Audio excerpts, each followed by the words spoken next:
Hey, it's Anthony Carey with Function First. If you've ever been to our studio and had one of the assessments done at the beginning, one of the things that we often talk about is how well do your hips rotate?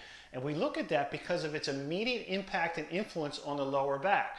So if you're a golfer, if you're a tennis player, if you're a pickleball player, but even in everyday life, our hips have to rotate as we do things with our upper body. It's our pelvis moving on our thigh bone that causes that rotation. So if our hips aren't rotating really well, we can ultimately add some increased stress to the lower back above, but it can even impact our knees and our foot and ankle. So I'm going to show you one of our more what we call level A exercises, kind of an easier exercises. Some of you may have done this at one point. This will be a great little reminder of how we can impact the rotation of the hip joint without loading the hip. So for those of you that might have some hip pain or hip symptoms, this one won't stress it too much because you won't be standing, you'll be on the ground.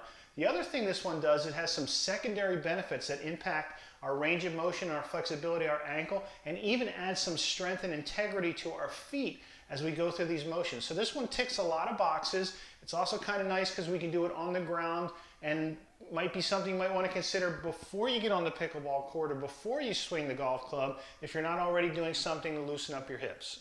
So we refer to this exercise as spider walks because the way the feet are moving along the ground, it looks a little bit like a spider crawling along the ground. So what we're going to do is we're going to lay on our back with our feet flat on the floor to start and our lower back flat on the floor for the most part, but our knees and feet are going to be together. And the rule with this is the knees never are allowed to get wider than the feet. So in other words, as my feet move out, the knees always stay slightly inside of them. They don't have to stay together, but they have to stay inside. So as an example, what I'll be doing is as I lay flat on my back, I'm going to have my feet together and my knees touch.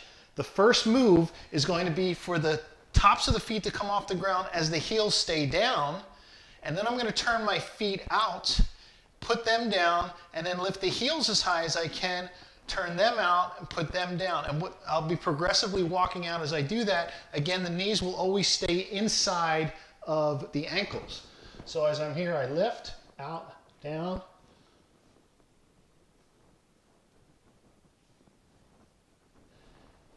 And you can see, for me to be able to get my feet outside of my knees, the wider I get, that's actually causing my thigh bone, my femur, to progressively rotate in. So the beauty of this is it's nice and gentle and gradual as I go in.